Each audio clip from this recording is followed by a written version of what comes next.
ओम शांति। आज प्यारे मीठे भगवान की मीठी मुरली मंथन की डेट है 26 अप्रैल 2021।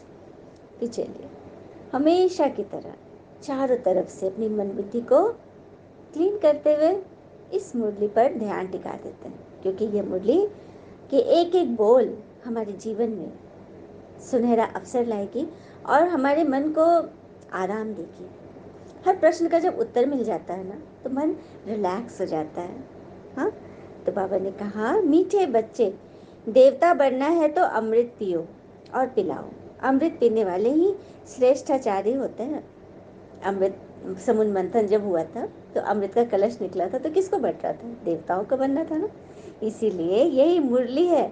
जब हम विचार सागर मंथन करते हैं ना, तो उसमें से क्या निकलता है? अमृत। कभी कभी विष भी निकलता है। हाँ, हम पढ़ते हैं, सब कुछ करें नियम से, लेकिन फिर भी परिस्थितियों के चलते हमारे जीवन में कुछ अलग तरह से परेशानी भी आ जाती है, जिससे हमको क्रोध आता है। क्रोध वास्तव में है क्या चीज? क्रोध एक ऐसा अस्त्र है जिससे हम खुद को ही घायल करते हैं। जैसे एक बार एक लकड़हारे की दुकान थी और वो अपना सारा औजार दुकान में रखकर वो ताला लगाकर शाम के समय घर चला गया। उसी समय फिर रात में उस दुकान में एक छेद था। उस छेद से एक सांप अंदर घुस गया। हाँ, लकड़हारे की दुकान में जहाँ सारे औजार रखे हुए थे। तो एकदम अंधेरा था, घुप अंधेरा था, और सांप को थोड़ी भूख भी लग रही थी और थोड़ा चिड़चिड़ा भी हुआ पड़ा था, गुस्से में भी था। तो चलते चलते ना उसको सब अस्त्र ऐसे रखे हुए थे, उसके सारे इक्विपमेंट सब। तो सांप की पूंछ में ना आरी से टक्कर हो गई और आरी से उसका पूंछ छिला गया। अब जो छिलाया, जो उसको दर्द हुआ, तो इतना गुस्सा हुआ ना कि वो मतलब डंक मारने लगा उसी पर, आरी पे। और जितना ज़्यादा डंक मारता उस पे, आरी तो पूरा एकदम नुकीला होता है, उसके मुख में भी छेद हो गया, जख्म हो गया, मुख से भी खून टपकने लगा। उसका गुस्सा और बढ़ गया। क्या करता? इतना गुस्सा है ना, सांप लोग की आदत होती है, जिससे वो बहुत गुस्सा होता है ना, उसको कस के अपने पूरे शरीर में लपेट लेता है। और वो क्या किया, गुस्सा से आरी को पूरा अपने शरीर में इतना कस के लपेटता गया ना कि जगह जगह से उसको निशान हो गए, जख्म हो गया, और वहीं पर घायल होकर वो मर भी गया। सुबह जब लकड़हारा आया, दुकान खोला, तो सारा माजरा समझ गया कि क्या हुआ होगा। तो देखा, सांप ने क्रोध किया, लेकिन किस पर किया? खुद पर किया ना। सामने वाली परिस्थिति पर तो कोई असर नहीं पड़ा, वो तो वैसा का वैसा ही रहा। तो वही बात है कि ये मुरली हमें मीठा बनाती है, हमें अमृत पिलाती है, जिससे हम श्रेष्ठाचारी बन जाते हैं। और कहते भी है ना कि प्रकृति को हम वही देंगे, जो देंगे वो लौट कर आएगा, मल्टीफोल्ड होकर हमारे तक आता है। जैसे कि हम जमीन में एक गेहूं बोया हमने, तो उसका जो पौधा तैयार होगा हजारों हजार दाने हमको देगा ना। तो बस संकल्प ही हमारा बीज है। तो उसके लिए हमें यह सोचना होगा कि हम मन को कैसा भोजन देते हैं। मन का भोजन है देखना, सुनना और पढ़ना। हम क्या फीड कर रहे हैं अपने मन में, तो बहुत ध्यान से करना है। अब प्रकृति को सकाश देकर हमें उसकी पालना करें।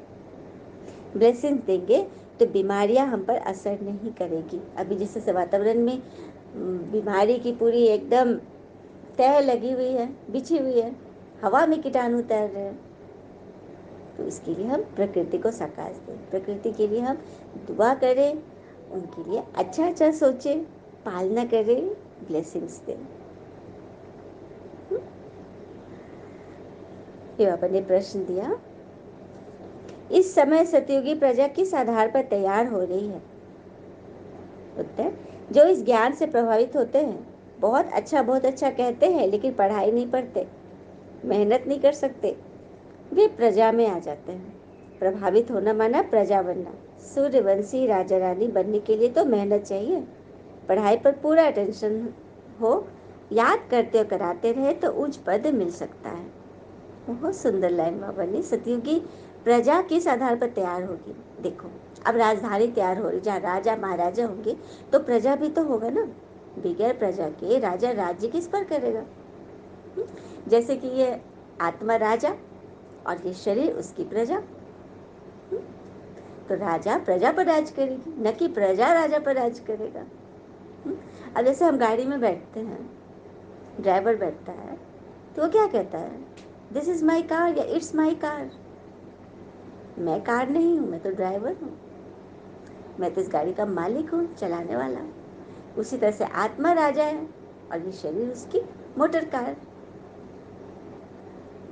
तो ज्ञान से जो प्रभावित हो जाते हैं, प्रभावित मतलब कि हाँ अच्छा है, बहुत अच्छा है, अच्छा अच्छा कहकर निकल लेते हैं, पढ़ाई नहीं करते, मेहनत नहीं करते, तो भी प्रजा में बन जाते। अच्छा तो लगता है, भगवान में भी निश्चय है, लेकिन धारणा नहीं कर सकते, मेहनत नहीं कर सकते, नियम फॉलो नहीं कर सकते, तो वो प्रजा में आ जाते हैं।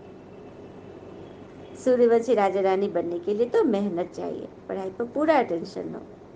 गीते, तूने रात गवाई सोई के और दिवस गवाया खाई के। बच्चों ने 2500 वर्ष तो यही किया, अब तो समय है कमाई करने का।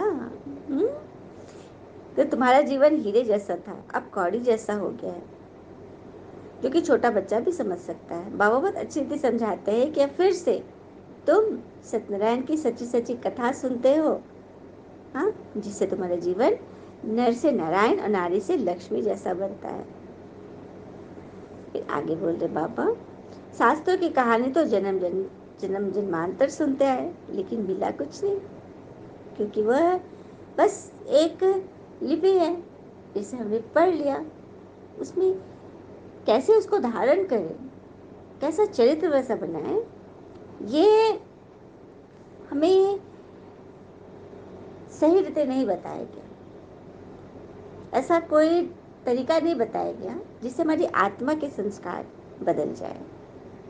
तो आत्मा के संस्कार बदलाने के लिए ही तो परमात्मा को आना पड़ा है। फिर आगे बोले बाबा, मंदिर में देवताओं के आगे जाकर गाते थे ना कि आप संपूर्ण निर्विकारी हो, फिर बाहर आके कहते हैं विकार में जाना तो अनादि है, मतलब बिना उसके तो होगा नहीं, क्रोध बिना किए तो कोई मेरा मान ही नहीं देगा, सब मेरे सर पर नाचेंगे। तो इस तरह से लोगों में धारणाएं बैठ गई है कि क्रोध करेंगे, अहंकार रखेंगे तो मेरा मान होगा। मतलब कैसी दुनिया होगी, जब उल्टी हो गई ना। इसी को बाबा सुलटी करने आए हैं। ये बाबा कहते हैं मनुष्य आपस में कितना लड़ते झगड़ते रहते हैं, भगवान तो ऊपर ही रहते निर्वाण धाम में, असल में हम आत्माएं भी वहाँ रहती है, यहाँ पाठ बजाने आना पड़ता है।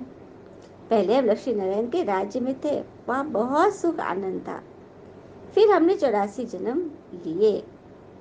बाबा कह रहे हैं कि आप बच्चों ने 84 जन्म लिया है, तो पहले पहले आप थे कहाँ? लक्ष्मी नारायण के राज्य में, जहाँ अपार सुख शांति थी। हाँ, फिर नीचे गिरते गिरते अभी कहाँ पहुँच गए हो। यह वर्ल्ड की हिस्ट्री ज्योग्राफी का चक्र तो फिरता रहता है। आधा कल सुख था, राम राज में थे, फिर मनुष्यों की वृद्धि होती गई। सतयुग में 9 लाख थे, सतयुग अंत में वृद्धि होकर 9 लाख से 2 करोड़ हो गए। फिर 12 जन्म त्रेता में बहुत सुख चैन थे, तो सतयुग में हो गया 8 जन्म और फिर त्रेता में हो गया 12 जन्म। मतलब जन्म बढ़ गई, आयु भी घट गई। फिर द्वापर से रावण राज शुरू हो जाता है। राम राज और रावण राज देखो, दोनों में कितनी भिन्नता है। हाँ, तो पवित्र से अपवित्र हो गए ना। कहते भी है ना, सोने की लंका अंदर चली गई। कुछ तो बचा होगा प्रूफ के लिए। मनुष्य विकारी होने लगे हैं। छोटे छोटे बच्चे भी ये कहानी सुनावे तो बड़े बड़े आदमियों का मुख नीचा हो जाए।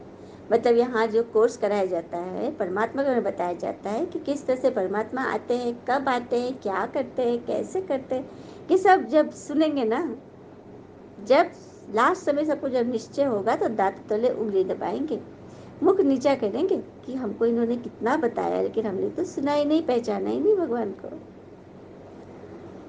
अच्छा, मीठे मीठे बच्चों प्रति भगवान की नमस्ते। हम बच्चों के भी प्यारे शिव पिता को नमस्ते। और बाबा दिल से सभी आत्माओं की तरफ से आपको very very very good morning. धारणा के लिए मुख्य सार है, पहली पॉइंट, पारस बुद्धि बनने के लिए पढ़ाई पर पूरा पूरा ध्यान देना है, श्रीमत पर पढ़ना और पढ़ाना है, हद की साहूकारी का नशा, फैशन आदि छोड़ इस बेहद सेवा में लग जाना है। तो पत्थर बुद्धि थे तभी तो गिरते चले आए ना, फलाना हुआ, इसको पूजो, उसको मानो, उसको देखो, तो बस अपनी बुद्धि नहीं उस पर चले गए। मतलब कौवा कान लेके उड़ा तो अपना कान नहीं देख रहे हैं बल्कि कौवा के पीछे उड़ गए। तो ये बोल रहे बाबा कि पढ़ना और पढ़ाना है, पूरा पूरा ध्यान देना है, पहले स्वयं को पढ़ाओ। हाँ, दूसरी पर hear no evil see no evil, कोई भी व्यर्थ बातें नहीं करनी है, किसी पर प्रभावित नहीं होना है, सबको सत्यनारायण की छोटी सी कहानी सुनानी है, सबको ये सच्चे सत्यनारायण की कथा सुनानी है, जिससे हम वास्तव में सुपर वुमेन बन जाएंगे, सुपरमैन वुमेन सब बनेंगे जब हम इस ज्ञान को अच्छी रीति चलेंगे, पढ़ेंगे और पढ़ाएंगे। चलिए बाबा से वरदान लेते हैं। बाबा का वरदानी हाथ किरण के रूप में हम सभी आत्माओं पर पड़ रहा है, जो भी इस मंथन से जुड़े हैं वह नहीं भी, जिन्हें ये अच्छा अच्छा तो लगता है लेकिन ये इसे रोज सुन नहीं पाते, उनके लिए भी दुआ है, उनके लिए भी शुभकामना कि उनको अच्छा तो लगा, है ना, ये बड़ी बात है। तो परमात्मा की किरण हम आत्माओं पे पड़ रही है और मैं आत्मा इस किरण में खोती जा रही हूँ, डूबती जा रही हूँ, क्योंकि वह किरण हमें खुशियों की किरण से भेंट कराएगा, आनंद से हम भेंट हो जाएंगे, हम समृद्धि, सफलता सब कुछ हमारे रीच में होगी। तो इस किरण को पाने के लिए हमें अपने जीवन से बहुत कुछ चेक करना पड़ेगा और ये सोचना पड़ेगा कि कदम कदम पे नया इम्तिहान रखती है जिंदगी, तू भी मेरा कितना ध्यान रखती है। तो कदम कदम पे जो इम्तिहान आएंगे उससे घबराना नहीं है। और कहते भी हो ना, जमीन अच्छी हो, खाद अच्छा हो, परंतु पानी अगर खारा हो तो फूल खिलते नहीं। उसी तरह भाव अच्छे हो, कर्म भी अच्छे हो, मगर वाणी खराब हो तो संबंध टिकते नहीं। और जो चीज़ हमें चैलेंज करती है वही तो हमें चेंज करती है। तो चलिए बाबा हमें आज कौन से चैलेंज के रूप में हमें वरदान से सजा रहे हैं। बाबा ने कहा, नॉलेज की लाइट माइट द्वारा अपने लक को जगाने वाले सदा सफलता मूर्त भव। नॉलेज की लाइट माइट द्वारा अपने लक को जगाने वाले सदा सफलता मूर्त भव। कैसे? जो बच्चे नॉलेज की लाइट और माइट से आदि मध्य अंत को जानकर पुरुषार्थ करते हैं उन्हें सफलता अवश्य प्राप्त होती है। सफलता प्राप्त होना भी लक की निशानी है। नॉलेजफुल बनना ही लक को जगाने का साधन है।